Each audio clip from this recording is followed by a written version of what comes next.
Welcome back, everybody, to Phoenix Wright Ace Attorney Trials and Tribulations. Today we'll be starting the trial in Case 3.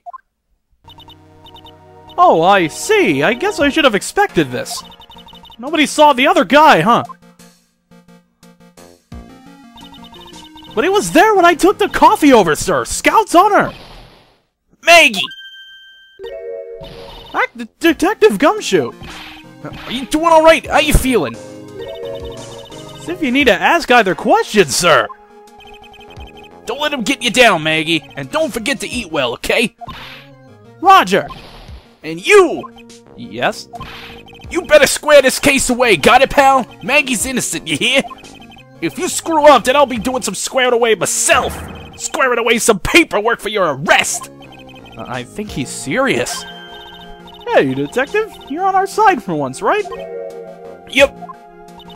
So you'll be able to help Maggie out, right? Really? Can you, sir? Of course. I got the situation under control. I'm gonna be the first witness on the stand today. If something I say doesn't mesh with the facts, make sure you point it out, alright? Sure.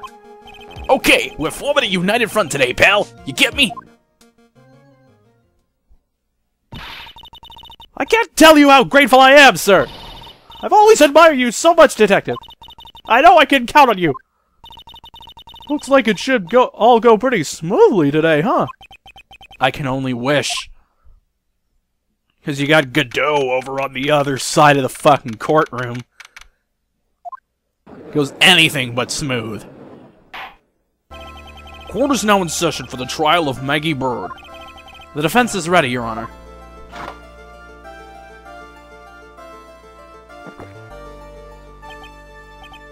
Ah, bitte. Mr. Wright. Yes, Your Honor? Ah! What's wrong? Nothing, it's just whenever I addressed you in the previous trial, your response was, "You's talking to me?" It was a little, well, intimidating. No, that wasn't me. That was the phony Phoenix. I see. So our trusty Phoenix Wright is back with us now, is he? Our trusty?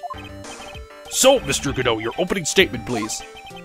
Mr. Wright, whether you're a fake or the real deal, we will find out soon enough through this trial today.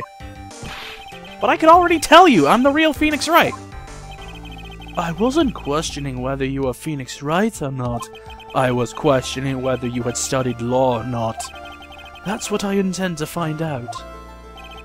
There's no denying it. Behind that mask is a man who really hates me for some reason or another. As everyone is aware, the court has already given its verdict on this case once. Therefore, I won't stand for irrelevant testimony during this retrial. Nor will I stand for a simple repetition of the evidence presented in the last trial. I'm not planning on repeating anything that phony me said. Trust me! Now then, Mr. Godot, please summon your first witness.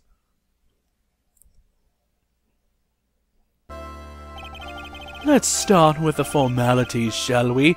Name and occupation. Witness, state your name for the court. Huh? Oh, sorry, sir. The name's Police Department Detective. Occupation, Dick Gumshoe. Other way around, detective. Huh? Oh, sorry. Anyway, I'm the officer in charge of this case since yesterday, sir. Since yesterday? Yeah, it's a guy who was on the initial investigations tied up in a case now. I hope Gumshoe's really got everything under control, for everyone's sake. I see. So, Detective Gumshoe, would you outline for the court the basic facts of the case? Yes, sir. The victim's name was Glenn Elg. He was a professional programmer. He was on the payroll of Blue Screens Incorporated, a local company. This is the victim's autopsy report. Court accepts this into evidence. And here are the floor plans of the restaurant. When the incident took place, the victim was sitting right here. The poisoned coffee was brought over to him by the waitress. The waitress being the accused? Yeah. The victim died from poisoning almost immediately after he took a sip of the coffee. At the time of the incident, there were 2 other people in the restaurant. Mr. John Armstrong, the owner and the chef, and a regular by the name of Mr. Victor Kudo.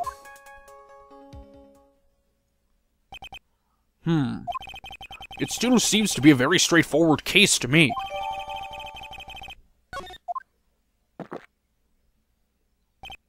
Come, detective, take up this hammer and nail the defendant's coffin shut with your own 2 hands. No then, Detective Gumshoe, let's have your testimony. Yes, sir. Alright. Let's get things started. When the incident took place, the victim was alone at his table, sir. We understand that the guy, Glenn Elg, was listening to the radio at the time. Traces of poison were found in his coffee cup, and what we found was potassium cyanide. That stuff really packs a punch.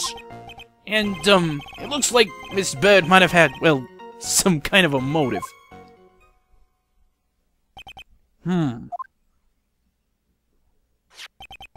Using the dark, aromatic depths of coffee to conceal the poison. Classy lady. The facts of this case seem to be ironclad. Mr. Wright, I would ask you to begin your cross-examination, but... Yes?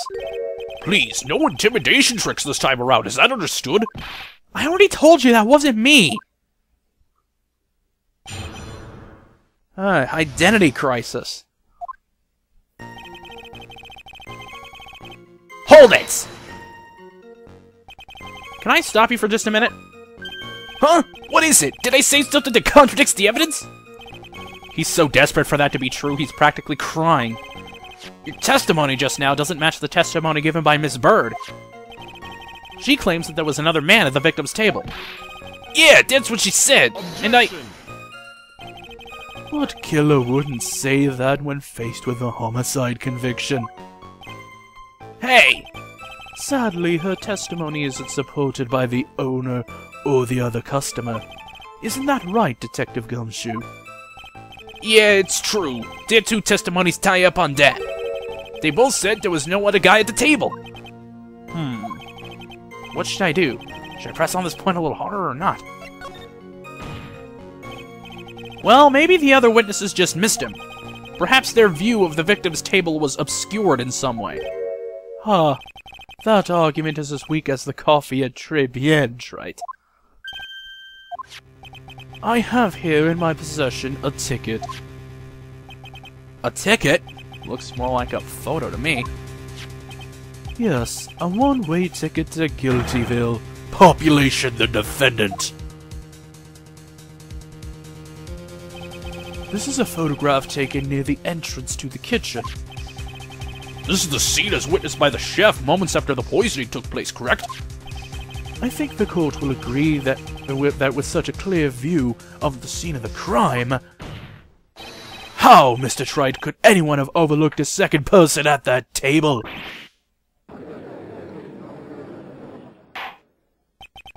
It certainly seems to show the victim's table extremely clearly.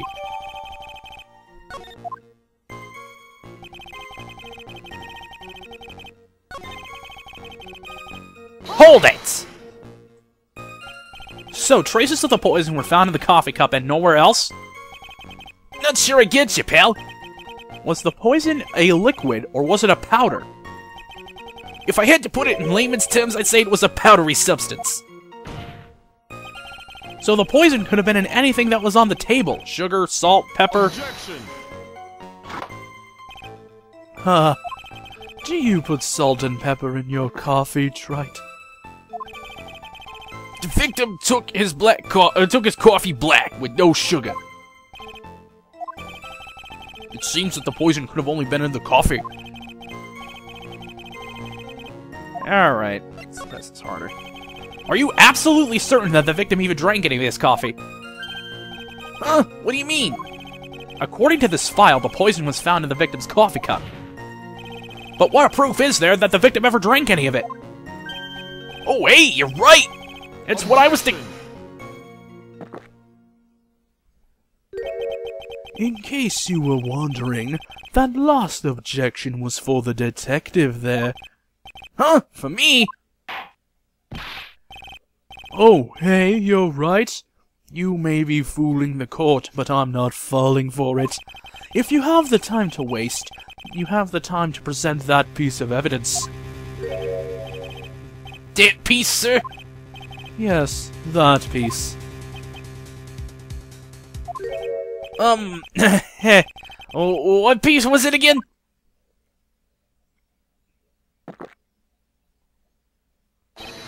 This.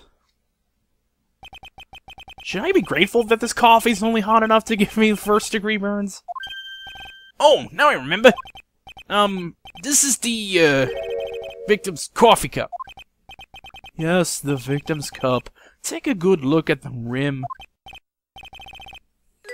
Oh yes, it's unmistakable. There's clearly a coffee stain on it. Conclusive proof that the victim did drink the poisoned coffee that was in his cup. The victim gulped down the bitter death of that waiter which was brought to him like this.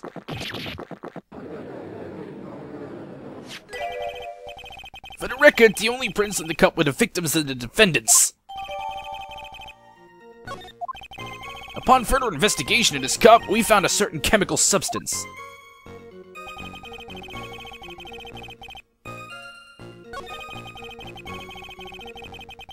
Hold it! Some kind of a motive?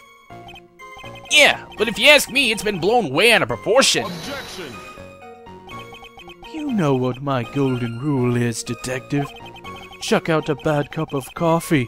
You can always get another. Huh? I don't get it. I'm saying we can always get another witness on the stand if we have to chuck you out. So stick to the facts, detective. Now then, what was Miss Bird's motive? Come on, Gumshoe. They said she wanted to steal a lottery ticket. I knew it. That's what we heard yesterday, too. It disappeared from the scene of the crime. And it wasn't just any lottery ticket. It was a winning ticket for $500,000. Mr. Armstrong knew about the ticket too, didn't he? But he stole the wrong one. Then is it possible Maggie stole the winning one? What should I do? Well, it's worked twice before. Wait a minute. The mere fact that the lottery ticket disappeared in no way implicates my client! I have here in my hand the very ticket in question. That's the $500,000 lottery ticket? One of the female police officers found it when she was conducting a search of the defendant. What? Order! She's quite a lucky bird, our little waitress. You will submit that ticket as evidence to the court immediately. I'd better keep an eye on that ticket. The way the judge's voice is quivering. This ticket was presented to the court in the previous trial, too. But it feels heavier now, somehow. $500,000, you say? It's just a scrap of paper.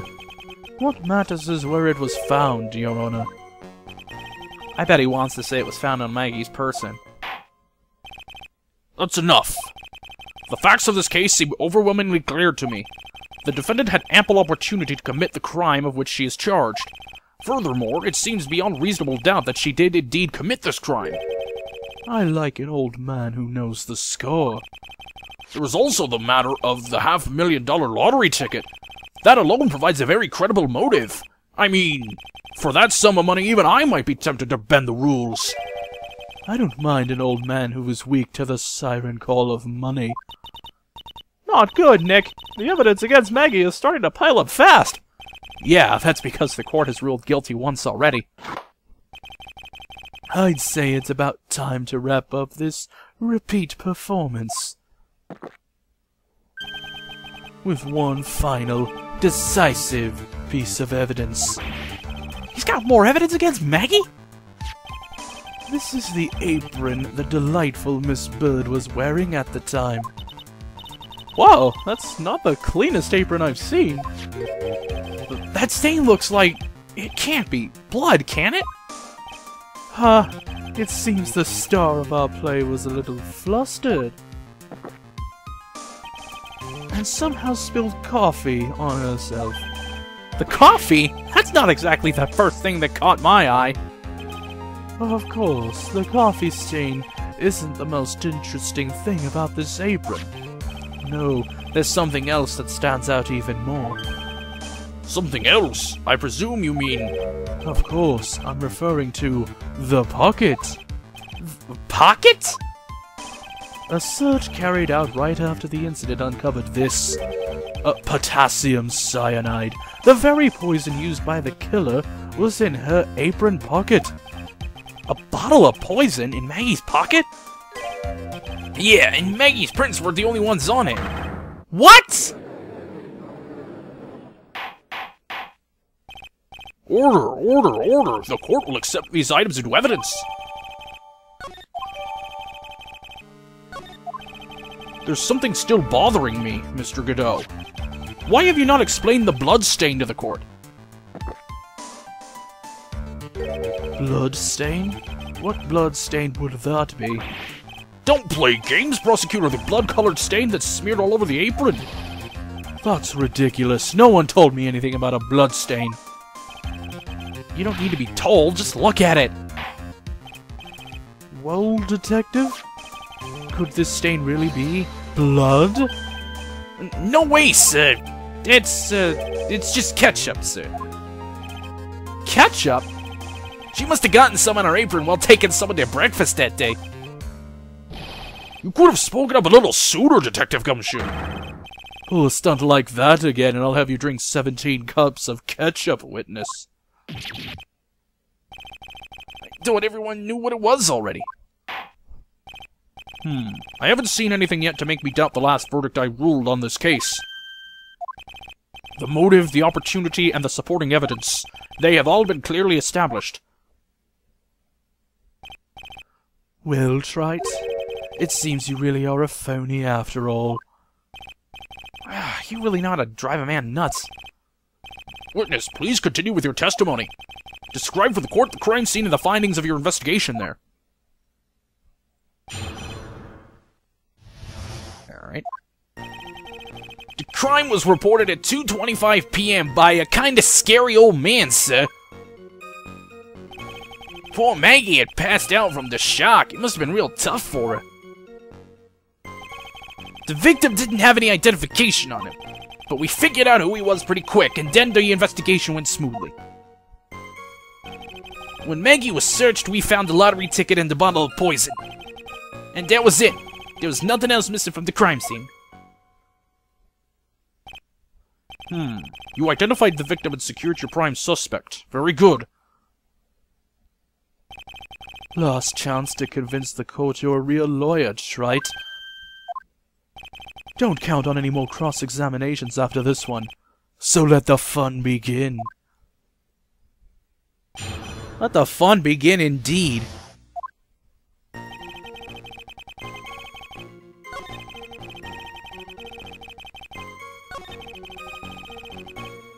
Hold it! He didn't have any? Are you saying that it was stolen then? No, I don't think so. The victim didn't have a driver's license or even a credit card on him, pal.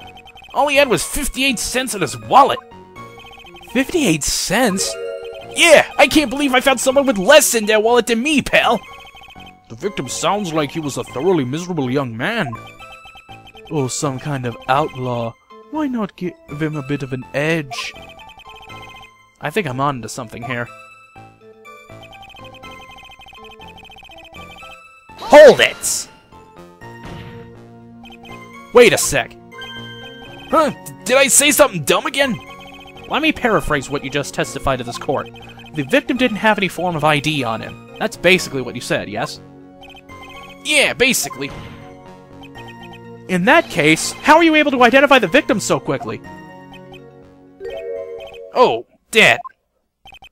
He's so let down. He's got the whole sagging shoulders and puppy eyes thing going. There was a prescription bag on the victim's table along with the lottery ticket. It seems Mr. Glenn Elg visited his doctor before he went to Tribulations. We got the victim's name from the medical records of the doc who prescribed the meds. That's a reliable enough source for the court. Alright, let's ask about the prescription bag. So what sort of medicine was in the bag? Well, actually, the bag we found was empty. Huh? Yeah, completely empty. It was completely empty. Huh. You're entering an empty paper bag as evidence? Desperate are you, Wright? Now, what happened with the investigation after that, Detective?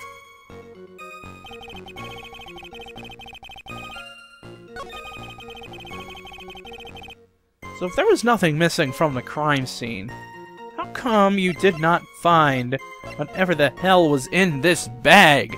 Objection! Detective Gumshoe, I think I should point something out to you. There is just one small contradiction in your testimony. Oh, finally! I'm getting all anxious and waiting, so hurry up, will you? You testified that nothing else was missing from the crime scene. However, the prescription bag you mentioned was empty. Did the officers recover the medicine from the scene of the crime later? No, they didn't. The victim was given a prescription right before going to Tribulations. Where, then, did the medicine disappear to? You are too cool, pal! Indeed. Due consideration wasn't given to the victim's prescription in the previous trial. Witness, why do you always overlook such vital pieces of evidence? I guess that's the most careless thing I've done so far, huh? The victim was killed by poison, and the victim's medicine mysteriously disappeared. The victim's own prescription could have been the lethal poison itself! Order. Well, Mr. Godot, what do you have to say to that? That's all. What? Read further code the name of the clinic on the prescription bag, if you will. What's the clinic's name got to do with anything? New Ear Otolaryngological Clinic. Otolaryngological... I can't read that word. It's too big. Just what kind of illness was the victim suffering from, Mr. Godot? Hardly an illness, Your Honor. More like a bitter war wound, you could say. A war wound? The day before the incident, Mr. Elg found himself in a fight. He took a blow to the side of the head and ruptured his eardrum. He ruptured his eardrum? Then what on earth was the prescription he was given? It was a cream that was to be applied topically inside his ear canal, not to be ingested. What? It's mentioned in the autopsy report if you read the fine print. They found traces of the medication in the victim's left ear. Yes, here it is, in very, very fine print. It seems Mr. L correctly applied some of his medication while he was at Tribulations. Therefore, it would be absurd to believe that he would have eaten his medication. It seems that this medication is irrelevant to the case after all. No. Nick! If you don't think of something quick, it'll all be over. She's right. But I can't get away with any old weak objection. What should I do? Only moments ago, Mr. Goodell made the following statement. It seems Mr. L correctly applied some of his medication while he was at Tribulations. If that's the case, then why was the medication not found at the scene of the crime? Well, the medication in question was for topical use inside the ear canal. That doesn't change the fact that it could not be found at the crime scene. However insignificant it may seem, it's a lawyer's duty to pursue the truth. You know as well as I do that the medication is irrelevant. It hardly seems likely that a prescription drug would contain potassium cyanide. It hardly seems likely that the coffee the waitress served would contain it either. But it did! The possibility is undeniable! That's enough. Mr. Godot, is the detective the only witness the prosecution wishes to call? Mr. Godot? I've got my own witness I'd like to call, sir. It's the old man who was there at the restaurant on the day of the murder. Victor Kudo, the pigeon hater? Very well. The matter of the disappearing medication seems little more than trivial at best. However, it wasn't explored at all in the previous trial, and that is something that bothers me. Yay, good job, Nick. The court will adjourn for a 10-minute recess, after which we will hear the prosecution's next witness. Huh. I suppose this means I'll just have to finish you off in my last 6 cups. Court is adjourned for recess.